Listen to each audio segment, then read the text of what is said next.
You see too much, Ms. Ray. I blinked once, not because I was surprised, he was right, but because I needed that half-second to hold back a smirk. Maybe, I said, folding my hands in my lap. But I liked what I saw. Joel Stone didn't flinch. He didn't do anything, actually. That was his talent. Stillness.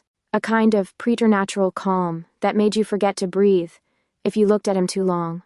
His office, if you could call that surgical echoing glass box an office, was perched on the 47th floor of Stonecore Industries, with floor-to-ceiling windows that made the city below look like a dollhouse. White marble desk. A single pen. No photos. No clutter. No soul. Kind of like him. Except I wasn't so sure anymore. You've been watching me, he said, voice low and clear, like a knife sliding across silk. Not just observing. Studying? I nodded. It's in my job description. Project manager, remember? That's not what I mean. I leaned forward, heart thudding harder than I wanted it to. Then be specific. Joel? His jaw flexed slightly. That was new. A tick of discomfort? Or calculation? You think I don't notice when people lie? I continued. You never blink. You finish other people's sentences. You knew Helen was pregnant before she told anyone. You knew Colin was stealing from the Randy budget. You knew I wasn't really sick last week. Because you weren't. I grinned, a flash of teeth. Exactly. His fingers moved, slow and deliberate, as he opened the drawer and pulled out a termination form. Already printed. Already signed. The sound of the paper sliding across the desk was louder than it should have been. My ears rang with it. I'm terminating your employment effective immediately, he said. You'll receive 3 months severance. Security has already been informed. You mean you've already altered their memory, haven't you? I asked softly. So they don't remember seeing me come in. His hand stilled, and there it was. The pause. The nearly invisible crack in the wall of perfect composure. I'm not afraid of you, I said. That's unfortunate. Why? I tilted my head, meeting his eyes dead on. Because I'm not useful anymore? Because I see through the lie? Because people like you usually disappear. Silence. Just the hum of the air vent and the subtle pulse of something unspoken between us. I picked up the termination letter, folded it neatly, and tucked it into my purse. You could have made me forget, couldn't you? Wiped it clean. But you didn't. I didn't, he admitted. Why? Another pause. Longer this time. I wanted to see what you'd do. I laughed, a sharp, surprised sound. Well, now you know. And then I did the most reckless thing I could think of. I smiled. Wide. Warm. Like I wasn't furious and vibrating with adrenaline. Thank you for the opportunity, Mr. Stone. You've been educational. He stood too, finally, towering above me. His presence was suffocating, magnetic, wrong in a way that made my spine ache and my mouth dry. I wanted to step closer. I didn't. Instead, I turned my back on him. Because I wanted him to watch me walk away. I wanted to leave him with the shape of me burned into his mind like I'd been burned by his secrets. In the elevator, I stared at my reflection. My lipstick hadn't smudged. My pulse was racing. I had just told my billionaire boss that he wasn't human, and he hadn't denied it. By the time I stepped out onto the busy lobby floor, I knew one thing with terrifying clarity. This wasn't the end. It was the beginning. I hated how quiet it was. Underground levels always gave me the creeps, but this silence felt different. It was the kind that presses against your skin, crawling up your spine like it's trying to whisper secrets into your bones. My heels clicked against the concrete as I stepped into the dim parking deck, the automatic lights flickering reluctantly overhead. The hum of an air duct in the distance was the only sound besides my breath, and my car door was wide open. I froze. I never leave it unlocked. Ever. And even if I had, why was the passenger door open? The dome light cast a weak yellow glow over the leather seats. There was something on the seat. A card. I stepped closer, cautiously, heart thudding louder with every step. It was a business card. Blank white, except for one line of text. Don't forget what you saw. In my handwriting, my breath caught. My chest physically ached from how fast my heart was pounding. I hadn't written that. I hadn't. But it looked like me. Same curling tail on the Y, same messy slant on the W. What the hell? I whispered. You never did like forgetting. The voice came from behind me, close. I spun around, and he was there.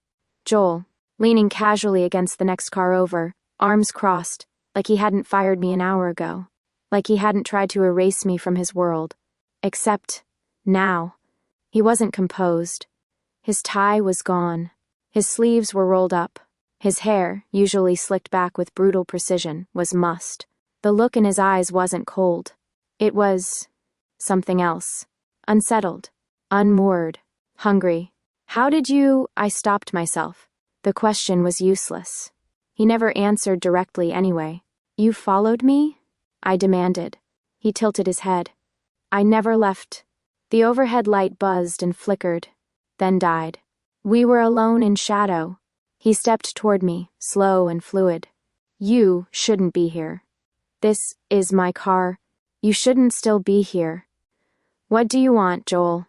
He stopped inches from me, just enough for the space between us to vibrate. I could feel heat rolling off him, like his body wasn't obeying the same temperature rules as the rest of the planet. I thought I could control this, he said softly. I thought, if I removed the variable it would stabilize. I'm the variable? I snapped, but my voice came out too breathless to sound properly angry. You always were. I caught it then. A bead of something slipping down his temple. Not sweat.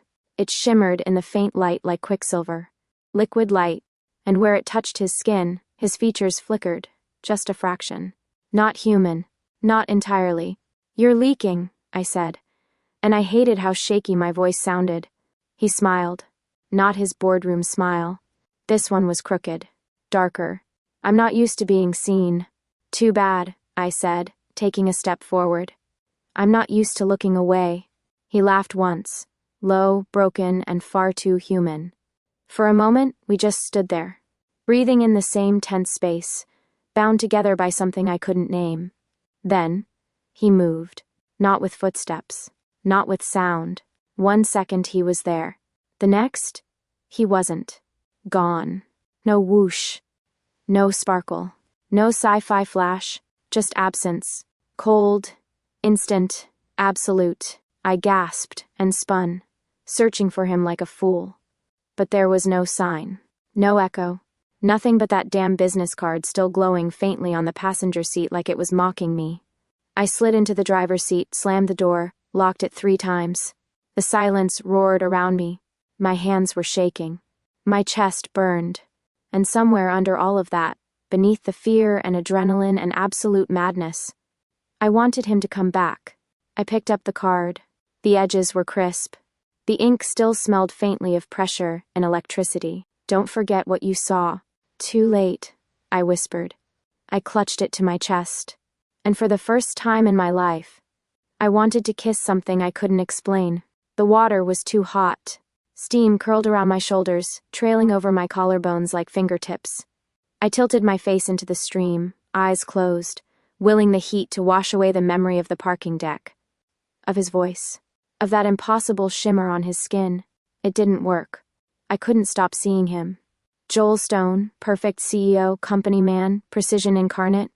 Flickering like a broken signal. Smiling like a man unraveling. I pressed my palms flat against the tile and breathed deep. Once, twice. My chest still hurt. This wasn't the first time he'd done something that didn't make sense. There was the time he stopped a client mid-lie with a single word. Try again. The client had gone pale and changed his entire story. Then there was the presentation where he predicted a shareholder's question, verbatim, 10 minutes before she asked it. We all joked about it. Joel the Oracle. Joel with the 6th sense. But I'd felt it even then. It wasn't intuition. It was certainty. Like he didn't guess. He knew. And then there was the glass. It was 6 months ago. He was holding one of those thin crystal tumblers during a tense board meeting. Someone made a snide comment. I don't even remember who, but I remember the sound. A sharp, delicate crack. Joel looked down. The glass had split down the middle like a lightning bolt. His hand was perfectly still, bloodless, no injury. Like the pressure had come from somewhere else entirely. He hadn't reacted. Not to the insult. Not to the glass. He simply swept the shards into a napkin, wiped his hand, and moved on. Everyone else did too. Except me. Because I saw it. Like I saw him in the parking garage, standing too close and breathing too deep. Like I saw that quicksilver bead on his temple. Like I saw how his absence felt bigger than his presence. The water scalded my shoulders. I barely noticed. I turned it off and stepped out, wrapping myself in a towel.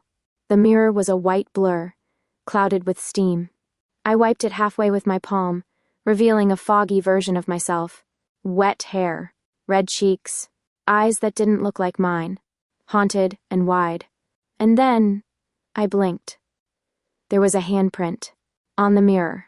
Not mine. Too big. Too high. Too fresh. My breath hitched. The air in the bathroom felt heavier. Thicker. I backed up. Towel clutched to my chest. Then I remembered the dream. It had come in flashes. Blurry and hot and frightening. I'd been standing in a corridor, no, a hall of mirrors, and every reflection showed Joel. Different expressions. Different versions. Angry. Sad. Hollow. In the center, one of him stepped forward, reached out, and pressed his hand to my neck. Not choking, just holding. Like he was testing my pulse. Or memorizing it. "You shouldn't see me," he whispered in that dream voice that feels like it's coming from inside your ribs. "You don't want to know what I am." And I, idiot dream me, I had smiled. Too late? I stumbled backward now, heart hammering against my ribs, and leaned against the sink. The glass still bore his handprint. It looked warm. Alive.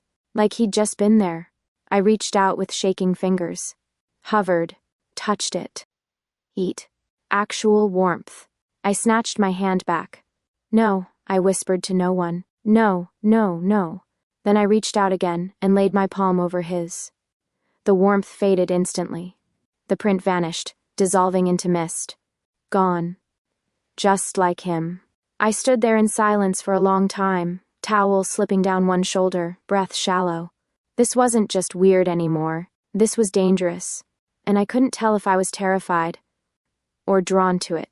If hell had fluorescent lighting and lukewarm coffee, it would look exactly like this conference room.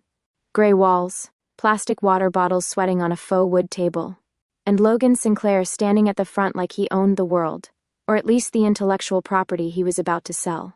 I sat in the back row, pretending to be a prospective project consultant. Technically, I was. Emotionally, I was a grenade with the pin half pulled. "And this solution," Logan said, clicking to the next slide with a dramatic pause, "is what we've dubbed ThreadSync, a revolutionary platform for multi-tiered team coordination with adaptive AI support." I nearly bit through my tongue. That name, that concept, that architecture, every damn part of it was mine. My baby. My late nights. My system. And he was dressing it up in a new suit and calling it his. I shouldn't have been surprised. Logan had always been a smirking parasite in tailored suits. I just hadn't realized how sharp his teeth were until he sank them into my work. The client, some tech startup with more venture capital than ethics, nodded along, intrigued. Their lead strategist, a sharp-looking woman named Kendra, raised her hand. "What makes this different from existing task mapping tools?" Logan smiled like a politician on camera. "Great question. Our system doesn't just track tasks. It learns from team behavior. It builds predictive chains, flagging inefficiencies before they form. Think of it as cognitive workflow mapping. My phrasing. My notes. My damn pitch deck." Kendra tilted her head. Her eyes flicked to the slide, then, briefly, to me. I held her gaze. "Let it speak. It's not his. It's mine." Something shifted in her expression. Barely. A crease between her brows. Awareness? But she said nothing. Of course she didn't. Because prophets don't care about provenance, and betrayal doesn't need applause to land. The presentation ended with polite claps and handshakes. Logan walked past me without a glance. I stood slowly, nausea curling in my stomach like acid. Outside, the cold hit me like a slap. I didn't know if it was the wind or the fury. Maybe both. I leaned against the concrete pillar of the office plaza and stared at the skyline. So sharp, so orderly, so fake. Just like him, just like all of them. I pulled out my phone. I didn't think. I didn't breathe. I opened my inbox. Two j.stone@stonecoreindustries.com. Subject, still seeing. Joel, you told me I see too much. You were right. But I also see when something's been stolen. And I'm done playing dead. If you want me to forget, you better hurry. Because I'm about to be very, very loud. Meet me. Or stop me. Your call. Naomi. I hovered over send, then tapped it. The moment the message was gone, I exhaled for the first time in what felt like hours. This wasn't just about Logan, or the stolen project, or the humiliation in that room. It was about all of it. The knowing, the weight of things seen but unsaid, the burn of invisibility after being erased. I wasn't going to disappear. I wasn't going to let him disappear either. The coffee shop was loud, crowded, and smelled like burnt espresso and corporate ambition. It was exactly the kind of place where people disappeared in plain sight. Suits hunched over laptops, meetings whispered between sips, phones lighting up with shallow urgency. I fit right in. Until he walked in. I didn't see him enter. One moment, I was stirring my drink absently, watching steam curl from the lid. The next, a hush fell over the room. Subtle. Barely perceptible. A baby started crying. The lights overhead flickered once, then again. And then he was there. Joel Stone, in a slate gray suit that looked like it had been stitched with secrets. Shirt crisp, collar open, no tie this time, but his eyes were the same. Sharp. Endless. He didn't ask if he could sit. He simply did. Across from me. Same posture as always. Composed, quiet, coiled. Except this time. There was a crack in the stillness. I didn't expect you to actually come, I said, wrapping both hands around my paper cup. You weren't supposed to remember me. Well, I said dryly, you really suck at staying forgotten. He exhaled a small breath that might have been a laugh if it had come from anyone else. Over his shoulder, one of the overhead bulbs popped with a soft ping and died. A barista swore in the background as the espresso machine made a choking noise. Joel didn't even blink. You're interfering with something that isn't yours to touch, he said quietly. I leaned forward. You stole something from me. My project, my job, my name, apparently. I didn't steal anything. Oh right, you just erased me. You think I erased you? He raised an eyebrow. You're the only one who keeps reappearing. I hated that my breath caught. That his words felt like more than a threat. They felt like an ache. He looked down at the coffee in front of him. He hadn't ordered it, but somehow it sat between us, perfectly brewed. Still steaming. He didn't touch it. I thought if I let you go, he said slowly, you'd fall back into the world, into normal, that you'd forget me like the others. I stared at him. The others? He didn't answer. I'm not like them, I said. No. His voice lowered. You're a crack in the pattern. A fissure in what should be a smooth line. You don't close when you're supposed to. You don't fade. Is that what you want? For me to fade? He looked at me then. Really looked. And it burned. No, he said. But I need you to...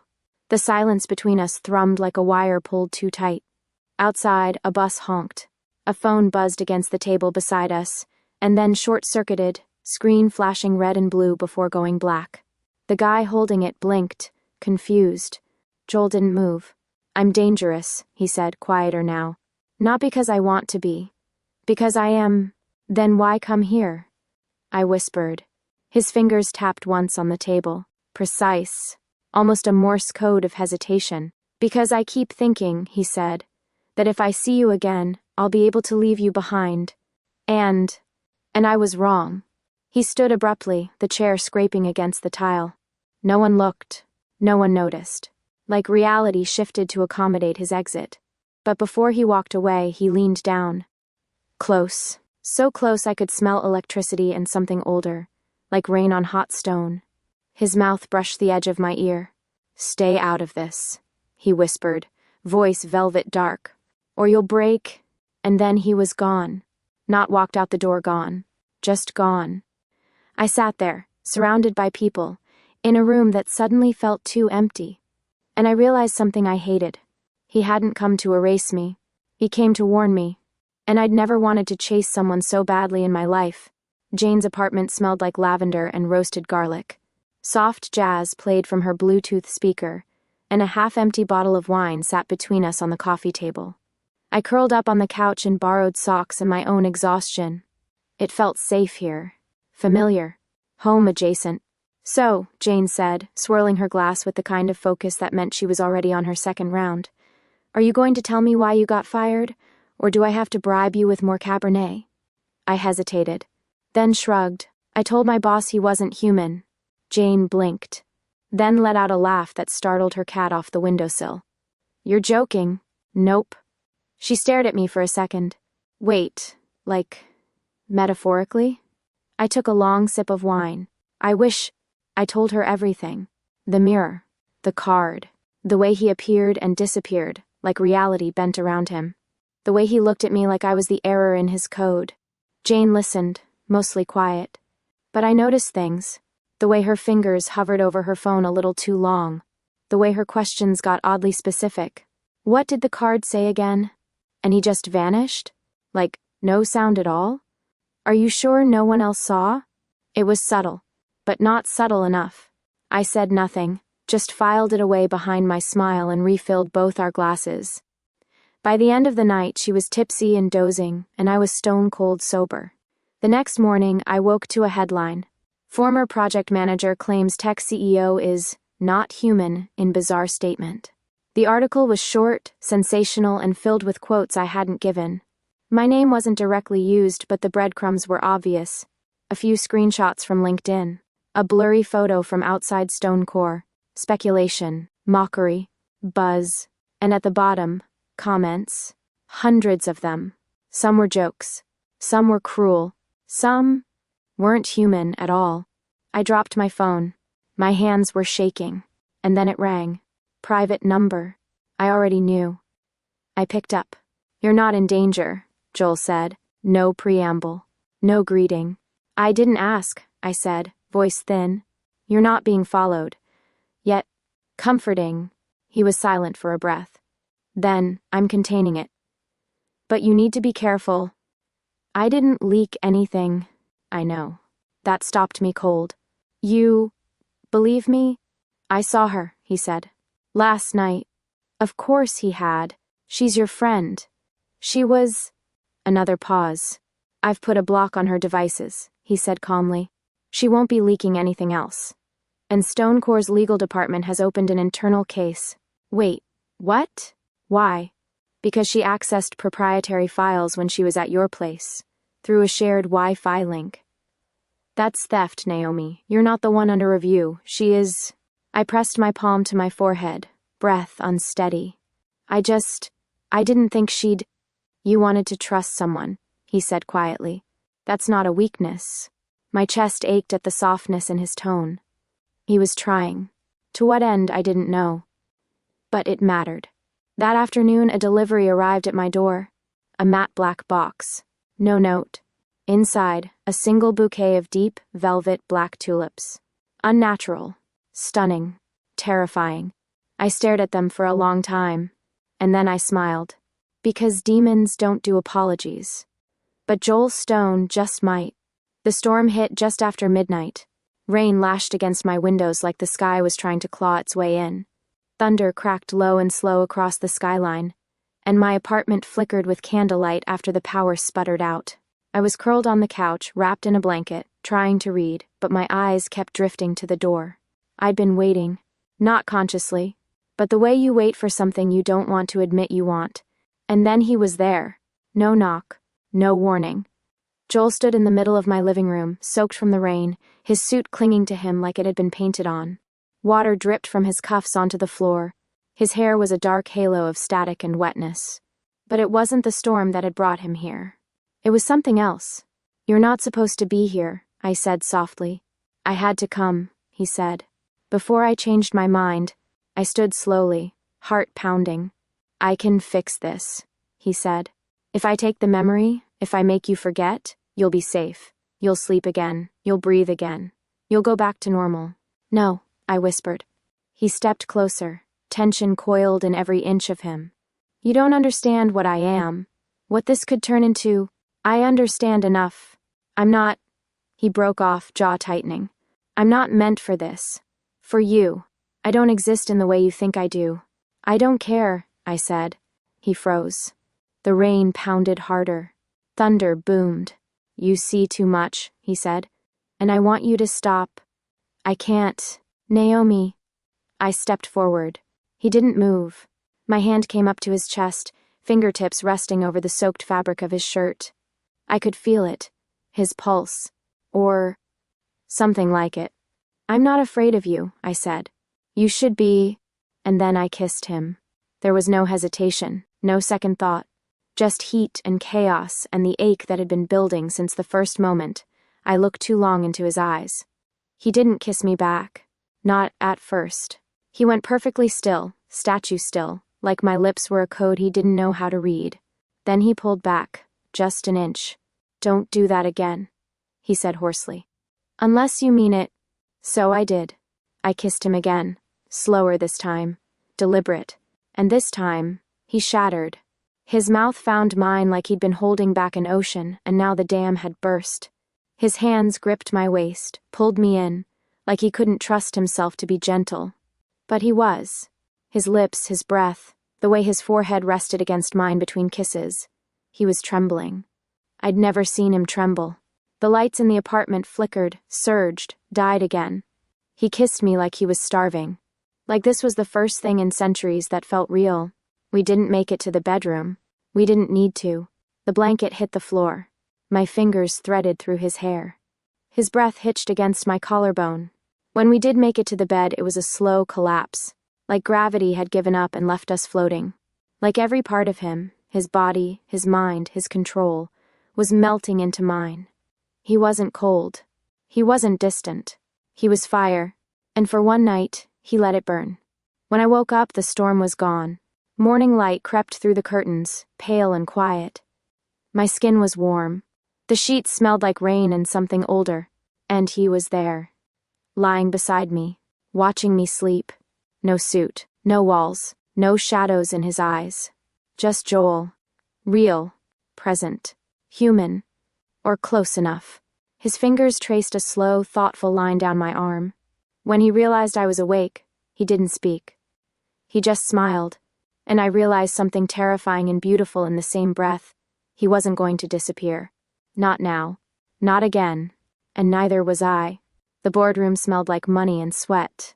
It was evening, but the room was still full. 12 members of the Stone Core Executive Board seated around a marble table that looked more like an altar than furniture. LED lights buzzed overhead. The city glowed like a static map beyond the glass walls. At the head of the table sat Joel, silent, and beside him, standing like a man already imagining his new parking spot, was Thomas Hart. The CFO, the vulture. I'm only saying what everyone's been thinking, Hart said, voice calm, rehearsed. Mr. Stone has been acting erratically, vanishing mid-meeting, approving budgets without review, making decisions based on, he chuckled, let's call them instincts instead of strategy. No one laughed. He pressed on anyway. This company requires stability, leadership, presence. We all respect Joel, but even he has to admit. He doesn't, I said, stepping into the room. Every head turned. I walked in slow, calm, heels clicking against the glossy floor like punctuation marks. My fingers curled around the leather binder in my hand. Hart narrowed his eyes. Excuse me, this is a closed meeting. Then someone should have locked the door. I smiled and set the binder on the table. Joel hadn't moved. His eyes were on me, but he didn't speak. Good. Let me.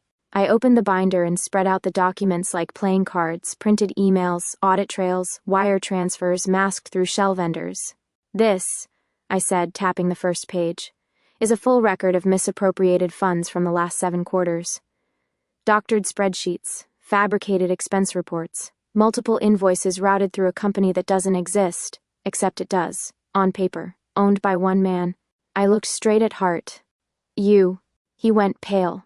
This is absurd. This is notarized, I snapped, verified by 3 external auditors and reviewed by legal this morning. A murmur went around the table. One of the board members picked up a sheet, eyes scanning fast. Hart sputtered. You think this little stunt is going to protect him?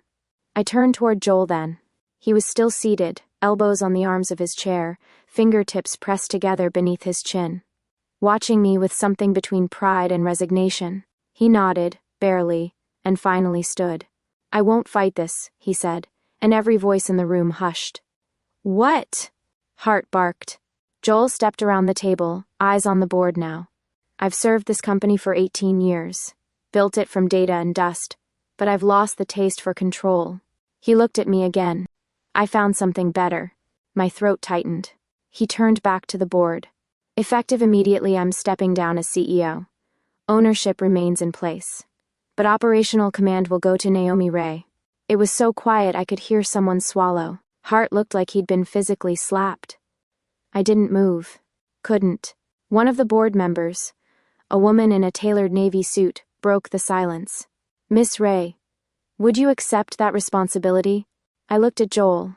He didn't smile. He just waited, like he already knew the answer. I drew a breath I didn't know I was holding. "Yes," I said.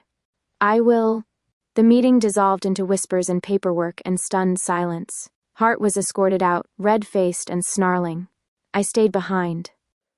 Joel stood at the far end of the room, his silhouette dark against the glass wall and the glittering skyline beyond. "You planned that," I said. He didn't deny it. "I could have ruined it," I added. "You didn't." I stepped closer. My heels were off now, left under the table with the binder. My voice was smaller than I meant it to be. "I'm not like you." He turned toward me then, and for the first time, I didn't see the demon in him. I saw the man who let me kiss him in the rain, who watched me sleep in the quiet light of morning, who let himself be replaced by me. He stepped forward, one step, close enough that I could feel the electricity humming just beneath his skin. "Now," he said softly, "you see me completely." His hand brushed my cheek. "And still," he whispered, "you stay." I closed my eyes and whispered back, "Yes." My new office had a view of the city that made my old one look like a closet. Floor-to-ceiling windows wrapped around the corner suite, casting golden morning light across pale wood floors and matte black furniture. A quiet kind of power lived in this room now. Mine. I still didn't feel like I deserved it, but I was learning how to wear it. Joel entered without knocking, because of course he did. He didn't say a word. Just set the coffee cup on my desk, slid it 2 inches closer to me with one finger, and stood there like he hadn't just casually dropped a ritual offering to a new god. "Is this bribery?" I asked, arching a brow. He shrugged. "Flattery. Caffeine. Same thing." I took the cup, sipped, closed my eyes. "Cinnamon? I thought you'd earned something sweet." I cracked one eye open. "Are you flirting with me?" "I'm not very good at it." "No kidding." He didn't flinch, but his mouth twitched. A smile. Half there. It was happening more lately. These tiny cracks in the granite. Moments when he let the facade down and simply existed. He didn't wear a suit this morning. Just a slate gray button-up and sleeves rolled to the elbows. His hair was still damp, like he'd run late or run here. I liked that thought more than I should have. We exchanged updates. Quiet, quick, efficient. Then he lingered. Watched the sunrise bounce off the buildings beyond my windows. "Did you do something to the elevator?" I asked casually. He looked at me sideways. "Defined something." Flickering lights. Slowed time. Half a second where everyone held their breath at once. He shrugged again. Might have nudged the calibration of local flow. I raised an eyebrow. "You shifted the timeline?" "Just slightly. For fun?" He leaned down, resting one hand on the edge of my desk. Close. Too close. I rolled my eyes and laughed, but it came out softer than I intended. He didn't move away. Across the hall, someone passed by and peeked in, then quickly kept walking. People didn't linger near Joel anymore, not unless they had to. They respected him. They respected me now, too. But they were afraid of both of us. A power couple with too many secrets. Not that we minded. "You know they think you're my bodyguard," I said. He tilted his head. "I prefer shadow." "Shadow? Something that moves only when you do." "Poetic. You like it." I didn't deny it. The silence that settled between us wasn't awkward. It was steady. Warm. The kind of silence you build something inside. He started to pull away. I reached out. Fingers brushed his. He paused. Didn't retreat. I turned my hand over and let his settle in mine. It was quiet but charged. His thumb moved in a slow arc over my wrist, as if memorizing the pulse beneath it. For a man who once warned me I'd break if I got too close, he seemed to be the one softening. I looked up at him. "Stay a minute," I said. He did. The city shimmered below us like a spilled constellation. From the balcony outside my office, the view stretched in every direction. Skyscrapers, blinking streetlights, the soft orange glow of traffic winding its way through glass and steel. The air was cooler tonight. Calmer. Joel stood beside me, leaning against the railing with the kind of stillness only he could pull off. Not guarded. Just settled. It had been 3 weeks since the takeover. 3 weeks of caffeine-fueled mornings, sideways glances, unspoken touches. 3 weeks of him showing up with coffee and leaving with something softer in his eyes. 3 weeks of me pretending I wasn't counting how often he let himself smile. Tonight, I didn't pretend. The wind tugged at the loose strands of my hair. I didn't brush them away. He turned his head toward me, gaze unreadable. But quieter now. Less armor. "Do you still want to kiss me?" he asked. My lips parted in surprise. Not because he asked, but because of the way he asked. No command. No edge. Just curiosity. Almost hope. I didn't hesitate.